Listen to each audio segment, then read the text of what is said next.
السلام علیکم۔ Welcome to پی کے ہارر سٹوریز۔ اگر چینل پر نئے ہیں تو سبسکرائب کریں اور کمنٹ باکس میں اپنے رائے کا اظہار ضرور کیجیے۔ کہانی احمد شاہ صاحب کی ہے صادق آباد سے، تو چلیے اسی کی زبانی سنتے ہیں۔ ترنڈا محمد فنا اور ذاخر پیر سے براستہ روڈ صادق آباد کی طرف سفر کیا جائے تو راستے میں سردار گڑھ آ جاتا ہے۔ اب تو ہر طرف چھوٹی بڑی تارکول کی سڑکیں بن گئی ہے۔ پہلے یہ سڑکیں ناپید تھی، گھنے جنگلات کی بھرمار تھی، انسانی آبادی بہت کم تھی، ویران علاقے بہت زیادہ تھے۔ ہندو جن کو مقامی لوگ کراڑ کہتے تھے، کراڑوں کے مکان پراسرار قسم کے ہوتے تھے۔ پاکستان بن جانے کے بعد وہ ہندوستان ہجرت کر گئے تھے۔ بڑے بڑے سیٹ ہندو ہی رہ گئے تھے جو آج بھی سندھ اور بلوچستان میں موجود ہے۔ ان کے شمشان گھاٹ جہاں مردوں کو جلایا جاتا تھا، کئی مکانوں اور دکانوں پر مسلمان قابض ہو گئے تھے، اور کئی مکان غیر آباد تھے جو کھنڈر بن گئے۔ سردیوں کی ایک شام تھی، میں اور میرے ماموں سڑک کنارے کھڑے تھے۔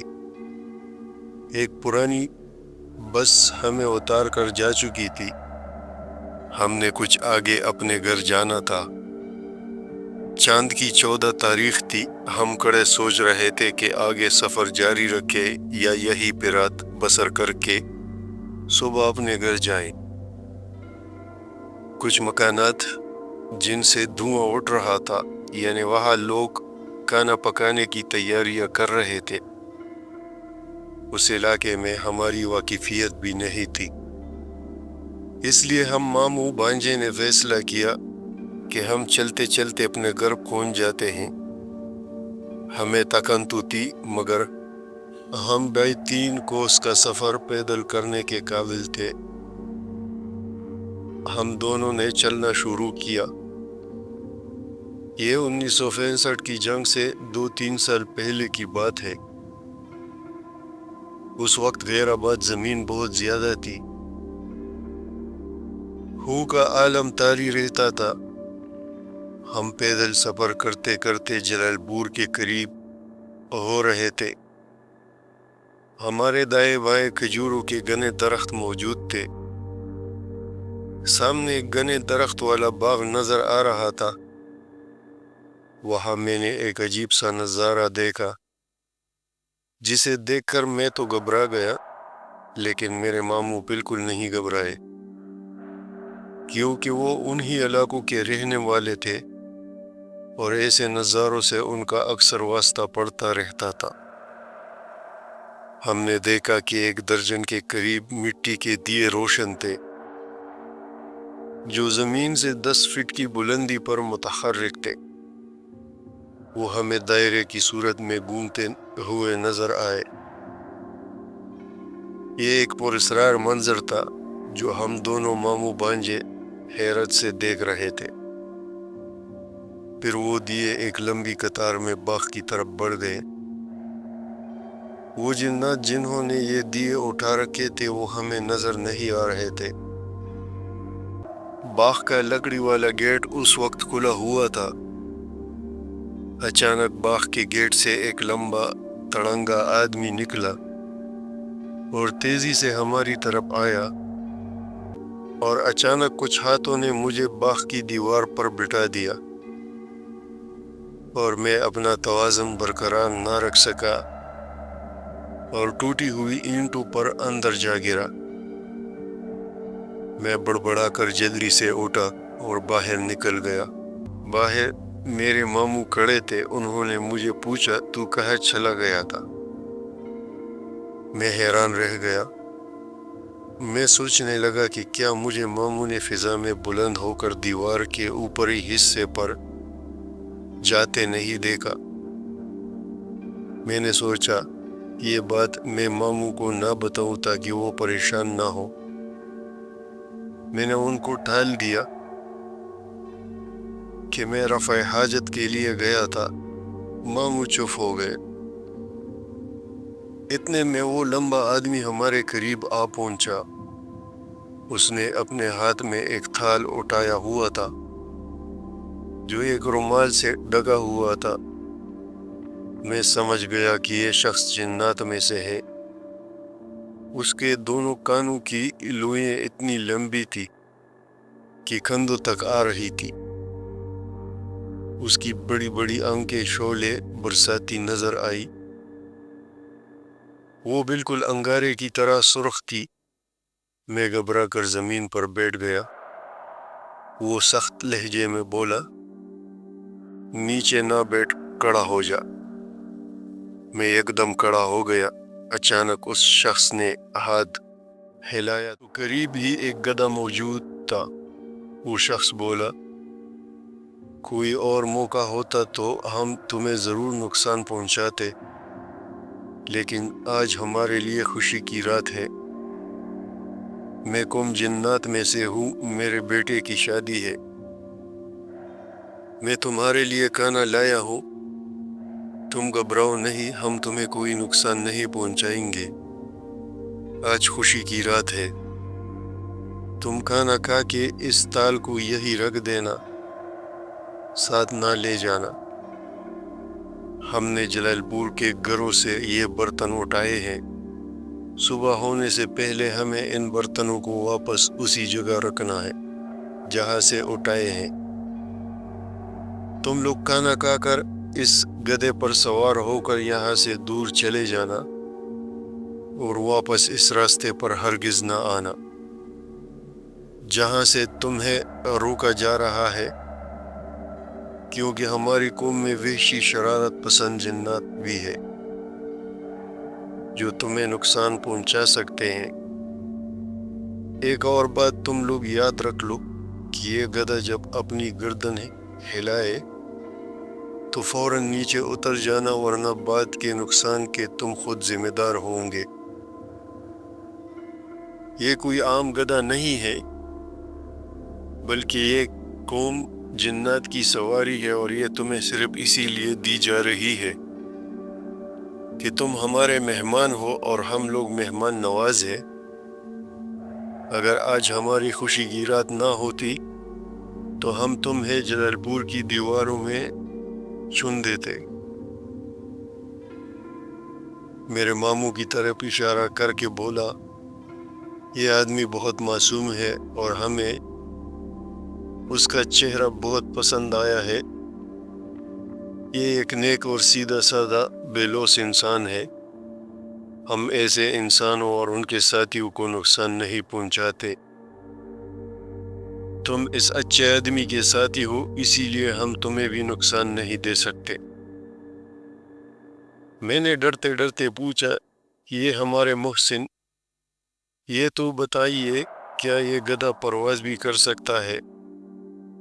وہ بولا، ہاں، یہ اوپر اڑ بھی سکتا ہے، مگر جب تک تم لوگ اپنی منزل کے قریب نہیں پہنچ جاتے یہ اڑے گا نہیں، کیونکہ تم لوگ زمین پر گر سکتے ہو۔ یہ تمہیں پیٹھ پر بٹھا کے نہیں اڑے گا، بلکہ واپسی پر ہمارے پاس اڑ کے آئے گا۔ پھر اس نے تال میری طرف بڑھایا۔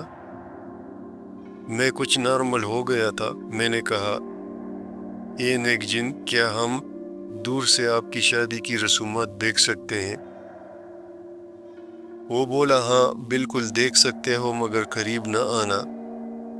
ہمارا سردار بھی موجود ہے جو شاید تمہیں پسند نہ کرے۔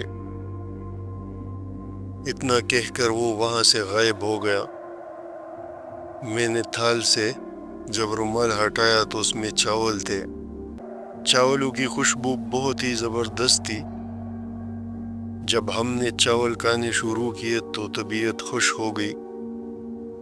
بڑے لذیذ چاول تھے۔ تال خالی کر کے ہم نے اسے وہیں رکھ دیا۔ میں نے ماموں سے کہا، آپ یہیں بیٹھے، میں ذرا نظارہ کر آؤں۔ میں تھوڑا سا آگے بڑھا اور راستہ بنا کر باغ کے اندر جھانکنا شروع کیا۔ اندر عجیب سما تھا، روشنی ہی روشنی تھی۔ مجھے وہاں پر بہت پراسرار چہرے نظر آئے جن کے کانوں کی لوئیں ان کی کندھوں کو چھو رہی تھی۔ ایک بڑے تخت پر بڑے سر والا جن بیٹھا تھا، ہلکی ہلکی موسیقی تھی۔ چند لمحوں بعد میں ماموں کے پاس گیا۔ میں نے ماموں کو سب کچھ بتا دیا۔ ماموں نے کہا اب چلے۔ میں نے کہا جی چلتے ہیں۔ ہم اس گدھے پر سوار ہوئے۔ میں سوچ رہا تھا کہ یہ گدھے کو راستہ کیسے پتہ چلے گا، مگر میں حیران ہوا کہ وہ گدھا سر جھکائے چلتا رہا اور وہ اسی راستے پر چل رہا تھا جو ہمارے گاؤں کی طرف جا رہا تھا۔ اچانک اس گدھے نے اپنی گردن ہلائی۔ اس سے پہلے کہ ہم لوگ نیچے اترتے، تیزی سے اس کا قد بڑھنے لگا۔ اب وہ اونٹ کے کوہانوں کے برابر اونچا ہو گیا تھا۔ یہ دیکھ کر ہم پریشان ہو گئے۔ اچانک وہ غائب ہو گیا اور ہم زمین پر گرے۔ ہماری عافیت اسی میں تھی کہ ہم بھاگ کر وہاں سے نکل جاتے۔ چنانچہ ہم لوگ بغیر رکے اپنے گاؤں پہنچے اور گھر جا کر دم لیا۔ یہ بہت پراسرار مناظر تھے، اسی لیے ہم نے کسی سے ان کا ذکر نہیں کیا۔ میں چند دن ماموں کے ہاں رہا۔ میرے دل میں بہت تجسس تھا کہ دن کی روشنی میں مجھے اس باغ کو اندر سے دیکھنا چاہیے۔ جب میں نے واپسی کا پروگرام بنایا، کھانا کھا کر تقریباً دن کے 11 بجے میں اور میرے ماموں روانہ ہوئے۔ ماموں نے کچھ سفر میرے ساتھ کرنا تھا۔ جب ہم اس باغ کے قریب پہنچے تو میں نے ماموں سے کہا کہ آپ کچھ دیر یہاں کسی درخت کے سائے میں بیٹھے، میں ذرا باغ کا چکر لگاؤں۔ ماموں نے کہا دور سے اس جگہ کو دیکھنا جہاں جنات کی شادی دیکھی تھی، اس کے قریب نہ جانا، یہ جگہ بھاری ہوتی ہے اور جنات نقصان پہنچانے سے باز نہیں آتے۔ میں نے کہا پریشان نہ ہو، میں دور سے ہی وہ جگہ دیکھ کر آ جاتا ہوں۔ میں باغ میں داخل ہو گیا۔ مجھے سامنے ہی درختوں کے نیچے ایک چارپائی بچھی ہوئی نظر آئی جس پر ایک بڑے پیٹ والا شخص نظر آیا جو ہاتھوں سے کھجور کا بان بٹ رہا تھا۔ اس نے مجھے کہا او بچے کیا کام ہے؟ میں اس کے قریب پہنچ گیا اور اس سے ہاتھ ملایا۔ اس نے مجھے چارپائی پر بیٹھنے کو کہا۔ میں بیٹھ گیا اور ادھر دیکھنے لگا جہاں بھی جنات کی شادی دیکھی تھی۔ اس آدمی نے مجھے کہا بچے کہاں سے آئے ہو؟ اگر مجھ سے کوئی کام ہے تو بتاؤ۔ میں نے کہا میں فلاں بستی سے آیا ہوں، اپنے شہر جا رہا ہوں۔ کچھ دن پہلے میں اپنے ماموں کے ساتھ یہاں سے گزرا تو جنات سے ہمارا واسطہ پڑ گیا تھا۔